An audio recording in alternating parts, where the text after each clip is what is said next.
ବାଦି ଗ୍ରାମରେ 16 ପ୍ରହରୀ ନାମ ଯଜ୍ଞ।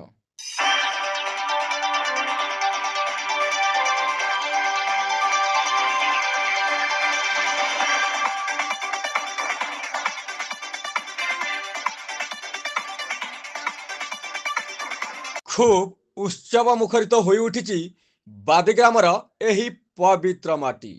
ମହାମନ୍ତ୍ରର ଧ୍ୱନିରେ ପ୍ରକମ୍ପିତ ହୋଇ ଉଠିଛି ବାଦି ଗ୍ରାମ ସହିତ ଆଖପାଖ ଗ୍ରାମ। ଝାଞ୍ଜ ମୃଦଙ୍ଗର ଶବ୍ଦ ଯେତିକି କମ୍ପନ ସୃଷ୍ଟି କରୁଛି ସେତିକି ପବିତ୍ରତା ଆଣିଦେଉଛି ଗ୍ରାମର ପ୍ରତ୍ୟେକ କୋଣ ଅନୁକୋଣରେ। ହରିନାମର ସର୍ବଶ୍ରେଷ୍ଠ ମହାମନ୍ତ୍ରର ସୁମଧୁର ସ୍ୱର ପ୍ରତ୍ୟେକ ମଣିଷ ସମାଜକୁ ପୁଣ୍ୟ ଯୋଗାଉଥିବା ବେଳେ ଏହି ସର୍ବଶ୍ରେଷ୍ଠ ମହାମନ୍ତ୍ର ଯେ ଆଜିକା ଦିନ ପାଇଁ ମୁକ୍ତିର ପଥ, ଏହାକୁ ମଣିଷ ସମାଜ ଗ୍ରହଣ କରିସାରିଛି। ତେଣୁ ହରିନାମ ସଂକୀର୍ତ୍ତନ ଯେଉଁଠି ହେଉନା କାହିଁକି ସେହି ଯଜ୍ଞ ମଣ୍ଡପ ନିକଟରେ ପ୍ରବଳ ଜନଗହଳି ଦେଖିବାକୁ ମିଳିଥାଏ। ହରିନାମ ଭଳି ପବିତ୍ର ମହାମନ୍ତ୍ରକୁ ଶ୍ରବଣ କଲେ ଜୀବନରେ କରିଥିବା ପାପ ଧୋଇ ହୋଇଯିବା ସହିତ ଏକ ଆଧ୍ୟାତ୍ମିକ ମାର୍ଗରେ ଚାଲିବା ପାଇଁ ସାହସ ଯୋଗାଇଥାଏ। ଜୀବନ ଜଞ୍ଜାଳର ଚଲା ପଥରେ ବାଟ ଚାଲୁ ଚାଲୁ ଜାଣତରେ ହେଉ କି ଅଜାଣତରେ ହେଉ ମଣିଷ ଅନେକ କିଛି ଭୁଲ କରିଦେଇଥାଏ। ଆଉ ସେହି ଭୁଲକୁ ସୁଧାର ଆଣିବା ପାଇଁ ହରିନାମ ଶ୍ରବଣ ହିଁ ଏକମାତ୍ର ମାର୍ଗ, ଯାହାଫଳରେ ସେହି ସଠିକ ମାର୍ଗରେ ଯିବା ପାଇଁ ହରିନାମ ମହାମନ୍ତ୍ରର ସାହାରା ନେଇଥାନ୍ତି ମଣିଷ ସମାଜ।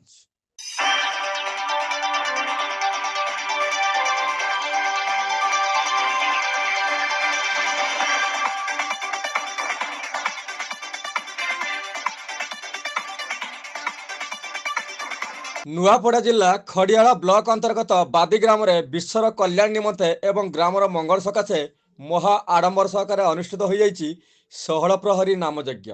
ଏହି 16 ପ୍ରହରୀ ନାମଯଜ୍ଞରେ କର୍ତ୍ତା ଭାବରେ ଶ୍ରୀଯୁକ୍ତ ହରି ସିଂ ମାଝୀ ଏବଂ ତାଙ୍କ ଧର୍ମପତ୍ନୀ ଶ୍ରୀମତୀ ଜନନୀ ମାଝୀ ଯଜ୍ଞ କାର୍ଯ୍ୟ ତୁଲାଇଥିବା ବେଳେ ପୂଜକ ଭାବରେ ପବିତ୍ର ମିଶ୍ର ଓ ତାଙ୍କ ସହଯୋଗୀ ଚାନ୍ଦୋ ଦାସ ରୀତିନୀତି ଅନୁସାରେ ଯଜ୍ଞର ପୂଜା କାର୍ଯ୍ୟ କରିଥିଲେ।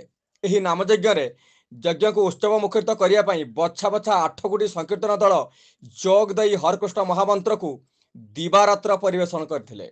ହରେକୃଷ୍ଣ ମହାମନ୍ତ୍ରର ସୁମଧୁର ସ୍ୱର ସହିତ ଆକର୍ଷଣୀୟ ନୃତ୍ୟ ଦର୍ଶକମାନଙ୍କୁ ଖୁବ୍ ମନମୁଗ୍ଧ କରିଥିଲା।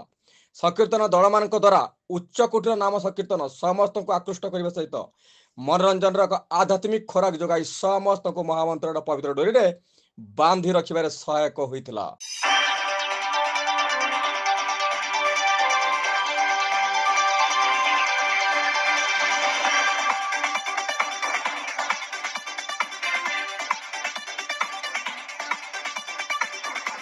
ଏହି 16 ପ୍ରହରୀ ନାମଯଜ୍ଞକୁ ଦେଖିବା ପାଇଁ ବହୁ ଦୂରଦୂରାନ୍ତରୁ ଦର୍ଶକ ଆସିବା ସହିତ ପଡ଼ୋଶୀ ଜିଲ୍ଲା ବଲାଙ୍ଗୀର, କଳାହାଣ୍ଡି ଜିଲ୍ଲାର ବିଭିନ୍ନ ଅଞ୍ଚଳରୁ ଦର୍ଶକ ଆସି ଯଜ୍ଞ ଉପଭୋଗ କରିଥିଲେ। ଏହି ଅଖଣ୍ଡ 16 ପ୍ରହରୀ ନାମଯଜ୍ଞରେ ଦର୍ଶକ ତଥା ହରିଭକ୍ତମାନଙ୍କ ପାଇଁ ଯଜ୍ଞ କମିଟି ଦ୍ୱାରା ସମସ୍ତଙ୍କ ପାଇଁ ଅନ୍ନ ଭୋଜନର ବ୍ୟବସ୍ଥା କରାଯାଇଥିଲା। ଏହି ଅଖଣ୍ଡ ନାମଯଜ୍ଞକୁ ଶୃଙ୍ଖଳାର ସହିତ ସାଫଲ୍ୟ କରିବା ପାଇଁ ବାଦି ଗ୍ରାମର ନାମଯଜ୍ଞ କମିଟି ସଭାପତି ଗୌରଚନ୍ଦ୍ର ମାଝୀ, ଉପସଭାପତି ନେତ୍ରମୋହନ ପଟେଲ, ସମ୍ପାଦକ ଅର୍ଜୁନ ପଟେଲ, କୋଷାଧ୍ୟକ୍ଷ ପ୍ରଫୁଲ୍ଲ ମାଝୀ, ଦର୍ଶନ କ ଇବତ, ନୀଳାମ୍ବର କ ଇବତ, ଗୋବିନ୍ଦ ସାହୁ, ନରେନ୍ଦ୍ର ପଟେଲ, ଅଶୋକ ପଟେଲ କାର୍ଯ୍ୟଭାର ବହନ କରିଥିଲେ। ଖୁବ୍ ଆଡ଼ମ୍ବର ସହକାରେ ବାଦି ଗ୍ରାମର ଏହି ଅଖଣ୍ଡ 16 ପ୍ରହର ନାମଯଜ୍ଞ ଆୟୋଜିତ ହୋଇଯାଇଥିଲା।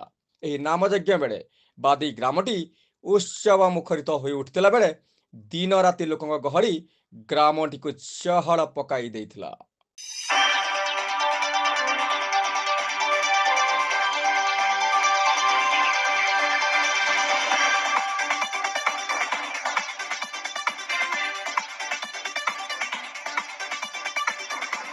ନୂଆପଡ଼ାରୁ ଲୋକନାଥ ପଟେଲଙ୍କ ରିପୋର୍ଟ, AB ନ୍ୟୁଜ।